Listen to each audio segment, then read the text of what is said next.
The first time Elena Ward looked at me like I was the last rung on a ladder, we were standing in the wind behind Holloway's Hardware. Cold air cut through the line of parked trucks. The gravel lot smelled like oil and old rain.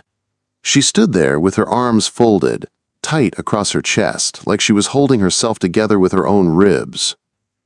Her dark hair was pulled back, jaw set hard, eyes sharper than any tool in my truck. She had just watched me tell Robert Sterling no. He owned half the town on paper.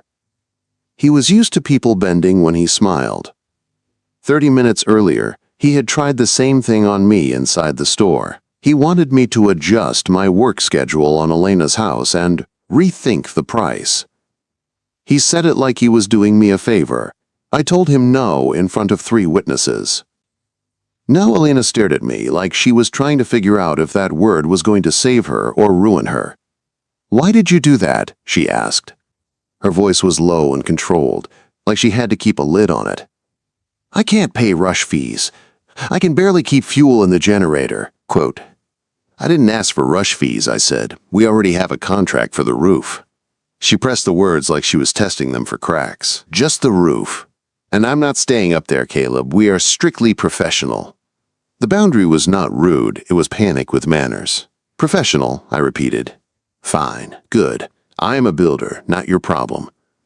"I don't need a hero," she said. "I need a builder." "Lucky for you, I build things," I said.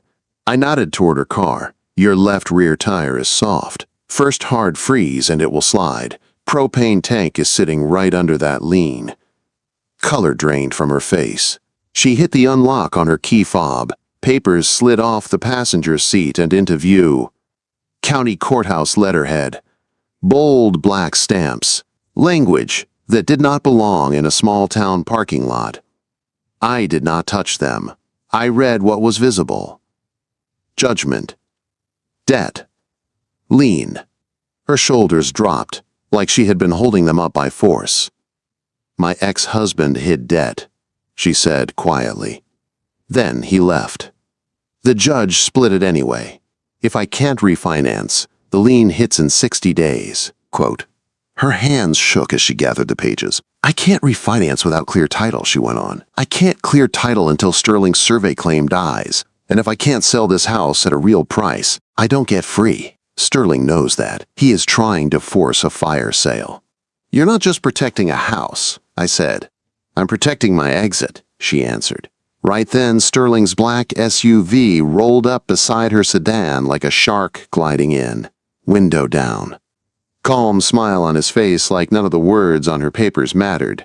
He held out a thick envelope. "Monday," he said. "County building. Bring your checkbook. Or we let the lien clock do its work."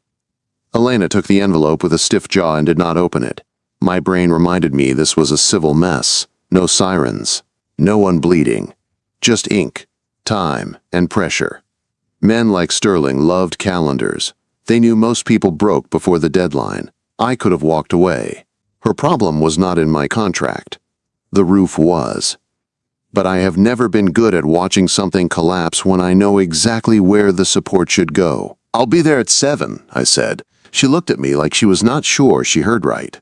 7? "We start with the wall," I said, "safety first." 7, she repeated, like it was the only solid thing she had to hold on to. The Ward place sat up a narrow gravel drive that used to be a road. Weathered clapboard siding. Porch posts a little out of line. One deck corner sagged like a bad promise. The yard sloped toward the foundation, and the downspouts dumped water straight at the house like they were aiming for the crawl space. I pulled in at 7 on the dot. She met me on the porch with a clipboard hugged to her chest like a shield. Her hair was pulled back again. Her eyes were tired but sharp. She handed me a mug of coffee without a smile. "Roof first," she said. "Roof later," I said, stepping onto the boards and feeling the subtle give under my boots. "This first." She tensed. "The contract is for the roof." "The contract does not matter if you fall through your own porch," I said.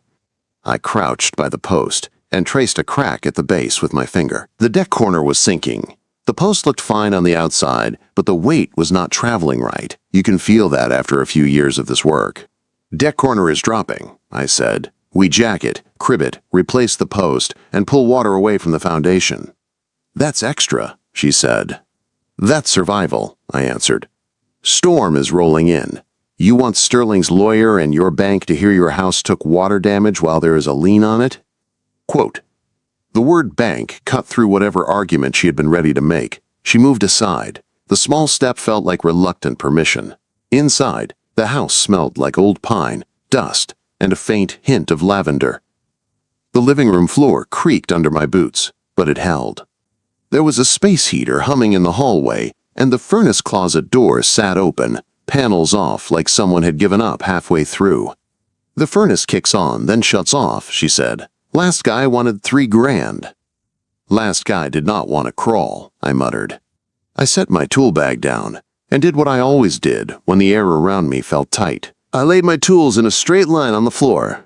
Meter, screwdrivers, nut drivers, probe, each one parallel, each one within easy reach.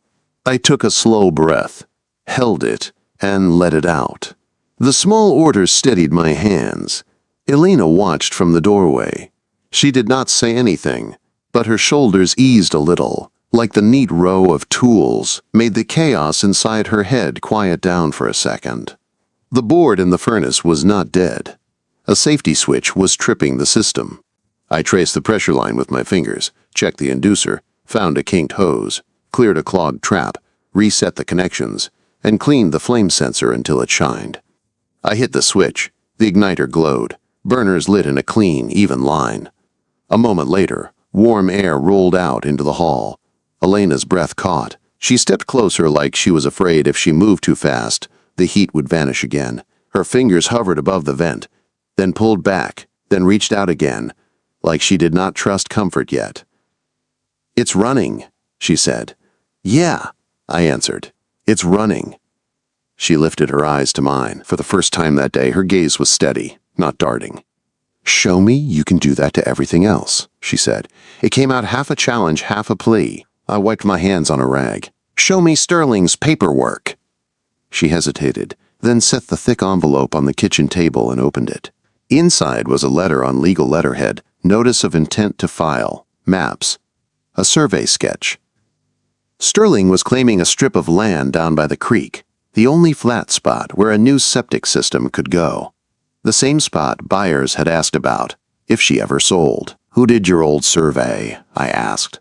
Tom Hensley, she said. He's retired now. I studied the map. The line in Sterling's claim was too clean, too perfect for his needs. That never made me comfortable. We verify the old markers, I said. With what? She asked. A prayer? With paper and proof, I said, and with the land itself. Her eyes flicked to the lien notice sticking out of her folder, then back to my face.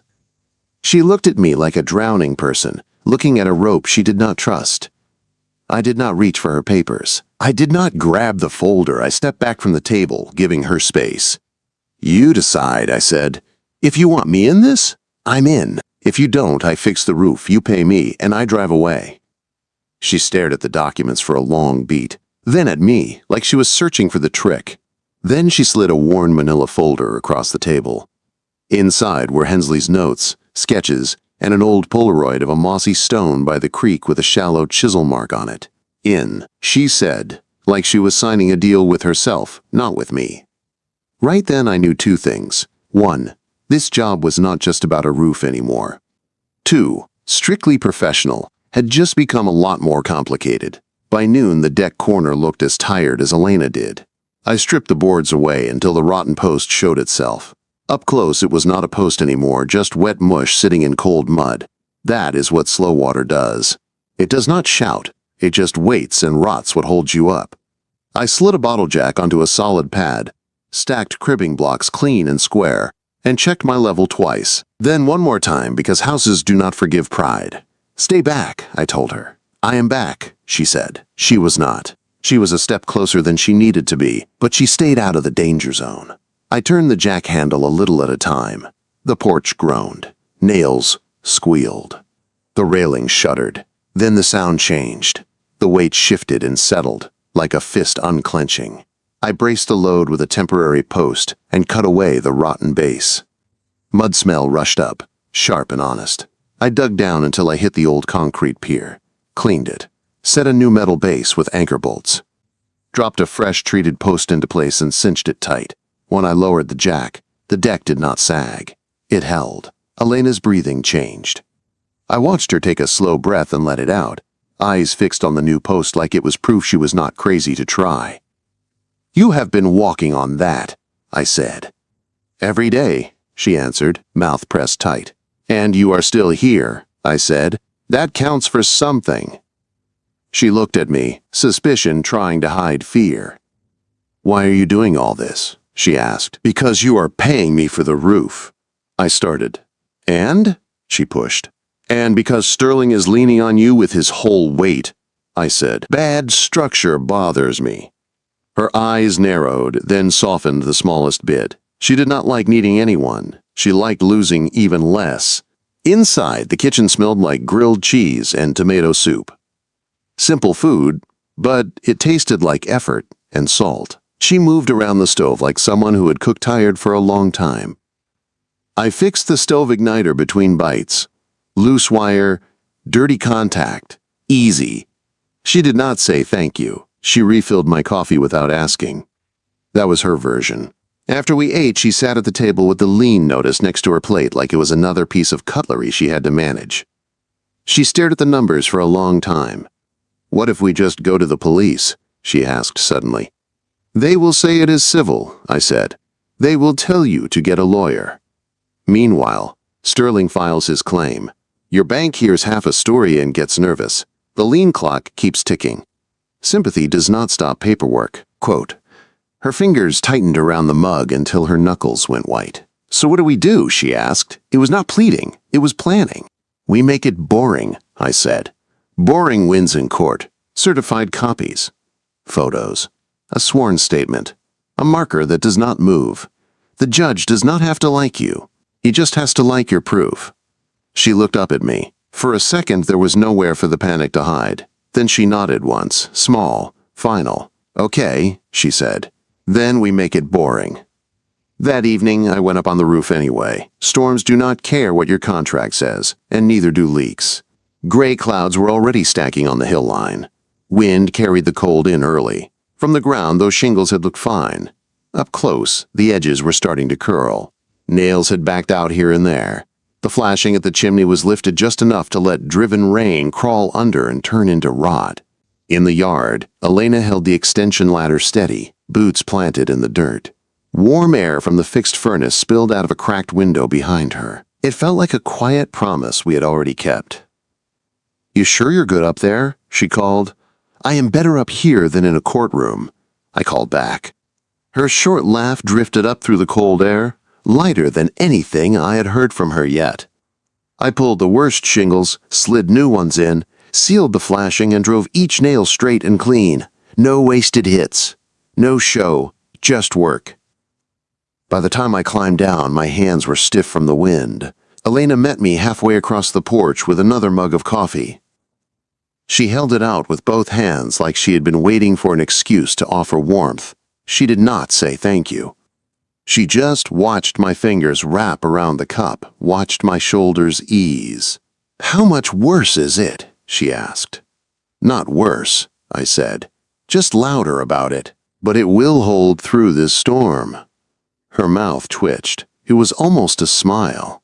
It surprised both of us. After she went upstairs, I stayed in the kitchen. I printed a simple log and wrote down what I had done that day. Photos. Timestamps. Materials. I stacked the pages, squared the edges, and slid them into a clear folder. If Sterling tried to turn my repairs into a story, I wanted paperwork to turn his story into nothing. While I was lining my pens on the counter, a car pulled into the drive. I heard it by the sound of the tires on gravel and the way the engine cut like the driver expected to be noticed. Mara Sterling walked up to the porch at 4 in the afternoon, right when sweat turns into results.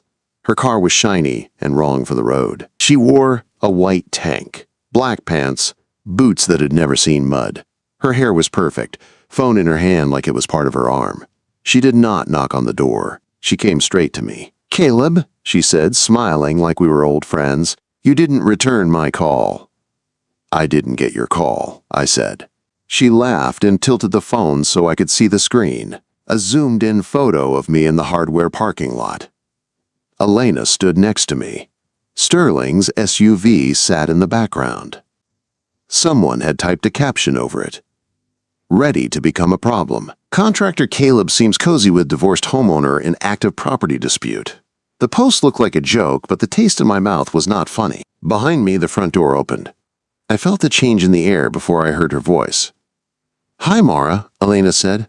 Her tone was flat. Her name in Elena's mouth sounded like a warning. Mara's smile did not move. People are talking, she said. I thought you would want a heads up. I did not take the phone from her hand. Mara stepped closer anyway and reached out. Her fingers wrapped around my forearm with a slow, claiming pressure, like she was putting her brand on me in front of Elena. I can help you, she said in a low voice. If you call me back. Elena's voice cut across the porch like a crack of dry wood in a fire. Get your hands off him. Mara blinked, surprised, then amused. Oh, possessive already. I lifted my arm, shook her hand off without force. Her perfume clung to my skin in a way that made me want to scrub. Put the phone away, I said. Or what? She asked. Her eyes were bright. She liked this. Or you can explain to the court why you are spreading photos and stirring gossip while your husband is in an active boundary dispute, I said. They call that interference. Beside me, I felt Elena go still. She had not expected me to speak that language. Mara's smile slipped just enough to show the edge under it. Robert files Monday, she said to Elena. You will miss your deadline. You will be stuck. Elena flinched, quick and unwilling. She covered it by lifting her chin. Mara turned back to me. There are easier clients, Caleb, she said, ones without this much baggage. I did not look away. Leave the property, I said. Silence dropped over the porch, not loud, heavy, her lips pressed flat. She stepped back like she had just remembered I was not on her side. See you at the hearing, she said over her shoulder. She walked away like she had won something. The taillights disappeared down the drive. Elena stood rigid beside me until the car sound faded. Then her shoulders sagged a little. She is going to ruin me, she whispered. She is going to try, I said. Eat something, then we work. She did not move right away. Her hands hung at her sides, fingers curling like she wanted to break something. Then she turned and went inside. I rinsed the mud off my hands in the sink and lined my tape, screws, and notepad back in their slots. Straight. Parallel. Small order against the noise. When Elena came back into the kitchen, she did not look me in the eye at first. She looked at the space where Mara had stood. Then she looked at my forearm like she wanted to check for marks but did not want me to notice she cared. Her jaw clenched. I hate that she thinks she can do that, she said. I do not, I said. Her eyes snapped up. What? She tried, I said. It did not work. She let out a tight breath she had been holding somewhere low in her chest. Then she turned to the stove, opened a cupboard, and pulled out a pot. Noise and motion to keep the feeling from spilling over. When she set a bowl down in front of me, it was not gentle, it was solid. Eat, she said. So I did. She stood close enough to feel the furnace heat, close enough that if I reached out I could have touched her hand. She said we were just friends, but the way she had snapped at Mara's touch told me there was something under that word she was not ready to name yet. Saturday morning we drove to the county records office. The building smelled like paper and old coffee. Fluorescent lights hummed overhead. A single clerk sat behind the glass, watching us the way small-town people always watch, like they are adding new lines to a story they already think they know. Her eyes went to Elena's bare left hand first, then to my work jacket, then to the way we stood, just a little closer than strangers. I kept my voice steady. We need certified copies of the deed on Ward's property, I said, and any old surveys on file that mention the creek line. The clerk slid a form under the glass. I filled it out, paid the fee, and waited while a printer groaned and spit out pages. Time moved slow. Sterling counted on that. I refused to let it scare me. By noon, I had a small stack of copies in my hand. Deed history, a typed land description, an old survey from decades back that mentioned a stone marker at a bend in the creek. Elena held the papers like they were something live. "Where's Hensley now?" I asked. "Outside town," she said. "Little house on Orchard Road. He doesn't pick up calls he doesn't know." "Then we don't call," I said. We drove up a cracked driveway to a house with a sagging porch that needed the same kind of mercy Elena's did. An old man opened the door with a cane in one hand and suspicion in his eyes. "Tom Hensley?" I asked. He looked at the map in my hand, then at Elena, then at me. His mouth pressed tight. "That strip is hers," he said without even sitting down. "Always was." He didn't say it like comfort, he said it like fact. Inside, he pulled a dusty field notebook out of a drawer and flipped to a page full of neat, careful lines in his own handwriting. He tapped a spot on the sketch. "Stone marker at the bend," he said. "I set my iron pin off that rock, not the other way around. If someone moved that pin, they can explain it to a judge. The rock is older than all of us." He sat at the table, pulled a clean sheet of paper toward himself, and wrote a short statement in shaky ink. He listed the date of his survey, the marker, and what he had seen. His hand shook, but the letters were clear. Elena watched his pen like it was stitching a lifeline. When he finished, he looked up at her over the rims of his glasses. "You don't let them scare you into selling your land for less than it's worth," he said. "Or your self-respect either." Her throat worked as she swallowed. She nodded once. She still didn't say thank you. It was in the way she stood a little straighter. I drove Hensley into town and walked him into a small office, where a notary sat at a desk covered with stamps and pens. Paper that mattered needed someone paid to watch. Hensley signed. The notary stamped. When we stepped back out onto the sidewalk, Elena's fingers were trembling around her folder. She held it tighter and pulled herself tall again. That was her way of holding on. Sunday morning we went to the creek. The air was colder there. The water ran dark and fast, chewing at the bank. Bare branches rattled in the wind overhead. "It's not here," Elena said after 10 minutes of looking. "He was wrong, or it washed away, or Sterling." "Stop," I said gently. I walked farther down the bank and crouched near a little curve where the water bent. A flat stone sat half buried under earth and roots. Moss covered most of it. "Here," I said. She stumbled down the slope beside me, boots slipping in the wet dirt. I brushed the moss away with my glove. A shallow cross mark appeared, cut into the stone years ago by a steady hand. Elena's breath hitched. "That's it." "Photograph it," I said, wide and close. "Turn on the location stamp, then do a video. Start at the fence. Walk down so the path is clear." She pulled out her phone and did exactly what I said. Her voice was shaking at first. Then it steadied as she talked into the camera, explaining what we were seeing. We measured the distance from the rock to the old fence and to a big stump Hensley had drawn in his notes. I wrote the numbers down on the back of one of the copies and slid it into a plastic sleeve. Sterling could pay for people to talk. He couldn't pay to change the age of that stone. By the time we climbed back up, the sky was a deeper gray. Clouds were thick over the hills. The air felt wrong in that way it does before a storm. The warning hit that afternoon. Wind advisory. Heavy rain. Freeze after. We spent the rest of the day turning worry into work. I extended the downspouts with extra pipes so the water would dump farther from the foundation. Dug a shallow trench with a shovel to pull runoff away from the low side. Stacked sandbags at the crawl space vent that sat closest to the slope. Elena carried boards, held a flashlight, handed me screws, learned my rhythm fast. When I said hold, she held. When I said back, she stepped back.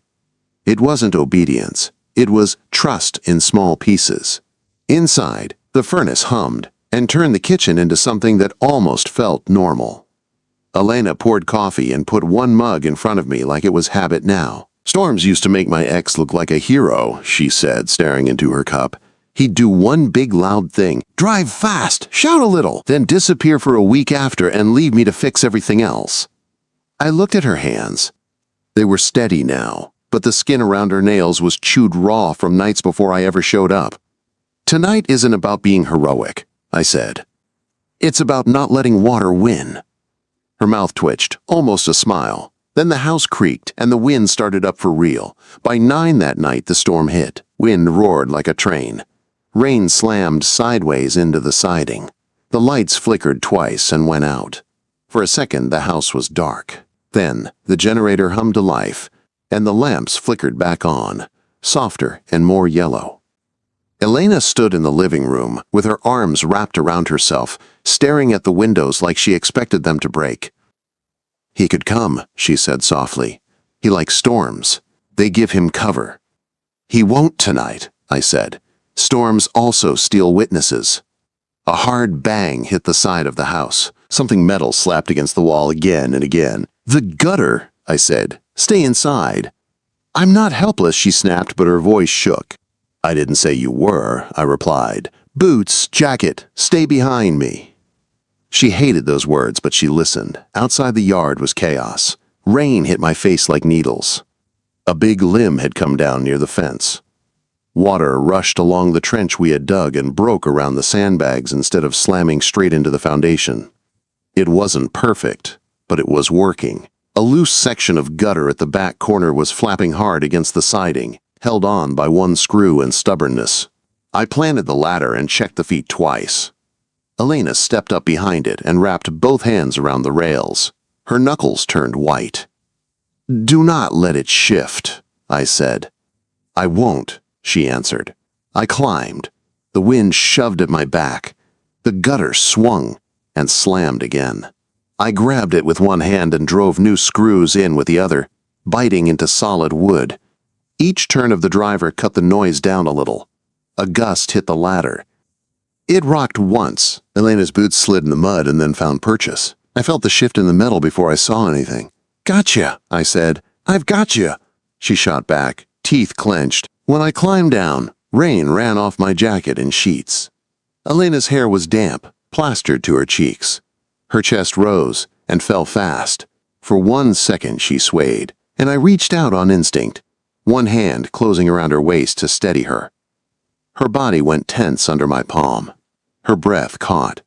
She did not pull away. We stood like that, both of us breathing hard, storm screaming over our heads. Inside, the heat from the furnace wrapped around us the moment we stepped back into the kitchen. The sound of the storm faded to a dull roar behind the walls. Elena's cheeks were flushed from the cold. Her hair curled at the ends. Drops of water clung to her lashes. "My ex used to vanish when things got hard," she said. Her voice was rough. "He'd promise things. He'd charm people.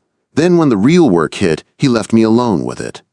Her eyes went to the divorce papers on the table. The lien notice. The envelope from Sterling. All the pieces of the mess she had been trying to carry by herself. "I can't afford to trust wrong again," she said. "I'm not asking you to," I said. "Then what are you asking?" she demanded. There was anger in her eyes, but I knew it was fear under it. I set a dry towel on the chair within her reach. Then I lined the flashlights on the counter next to the spare batteries, straight in a row. A small act, but my hands stayed steady while I did it. "I'm asking you to decide what you want," I said, "and I'll build toward that." She stared at me like she was testing every word for weak points. Then she stepped closer, slow, like she was walking toward the edge of a roof. Her hand came up and pressed flat against my chest, not grabbing, not clinging. Just checking if I was real and solid. I didn't move. Consent is not a speech. It is the space where someone could walk away and chooses not to. Her fingers curled in the fabric of my shirt, just a little. That was her answer. I leaned in slow enough for her to change her mind. She didn't. She rose up on her toes and met me halfway. The kiss was not soft at first. It was firm and urgent, like she had been holding her breath for months and finally let it out. She tasted like coffee and rain and something that felt a lot like relief. When we broke apart, she stayed close, forehead almost touching mine, breath warm on my lips. "This doesn't fix everything," she whispered. "I know," I said. "But it helps," she admitted, and the way she said it sounded like it hurt and healed at the same time. Outside, the storm kept hitting the house. Inside, the walls held. The furnace hummed steady. So did we. Monday, the storm was gone. The damage it left was not. Sterling chose the community room at Town Hall for the first round. Fluorescent lights, folding chairs, a long table that made everything feel more official than it really was. The mayor sat at the end with a notepad. A few locals pretended not to listen while they waited to pay taxes. Sterling sat like the room belonged to him. His suit was perfect. His face calm. Mara stood near the back wall with her phone down by her side, hungry eyes taking in every twitch.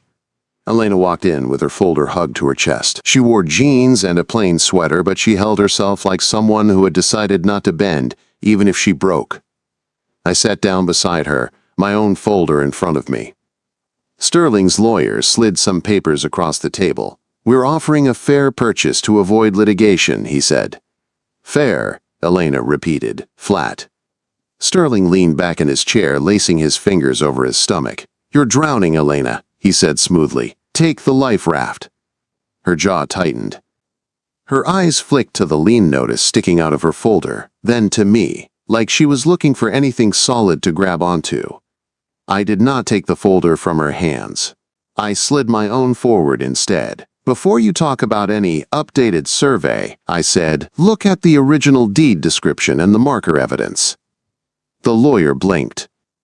"And you are?" "Caleb," I said, "contractor, witness, the man who paid for certified copies, so we do not have to argue about rumors." I opened my packet, deed copies with stamps, Hensley's old survey. His new sworn statement. Photos of the stone at the creek. A printed page with stills taken from Elena's video, each one marked with coordinates and measurements. The lawyer's eyes moved faster. His mouth pulled tight. Across the table, Sterling's jaw flexed once. Mara's smile faltered. Sterling tried to pivot. "This man has been alone with Ms. Ward in her home during an active dispute," he said. "There are photographs. People in town are already talking." The mayor's head came up. The air in the room got thinner. Heat rose in my neck. I kept my voice even. "If Mr. Sterling wants to imply misconduct," I said, "he can do it on the record. And then he can explain why he is using gossip about a contractor and a homeowner to distract from boundary evidence. This hearing is about land, not his feelings." The mayor cleared his throat. "Mr. Sterling, do you have a response to the marker evidence?" Sterling's lawyer spoke instead. "We'll need to review," he said stiffly. "Take your time," I said. "Her lien clock doesn't." That landed. Everyone in that room knew what a clock could do to a person. The mayor looked tired, in the way people get when they have seen this kind of game before. "I'm ordering a continuance and asking the court to put this on an expedited hearing schedule," he said. "Until then, no changes to the property and no pressure on any pending sale." The meeting ended without a deal. Sterling did not get his easy signature. He did not show anger in his face, but I could see it in the way his hands gripped the back of his chair. In the hallway, Elena finally let her breath shake. Her shoulders slumped for half a second before she caught herself. "We didn't win," she said. "We didn't lose either," I said. "We bought something." "What?" she asked. "Time," I said. "Time is structure."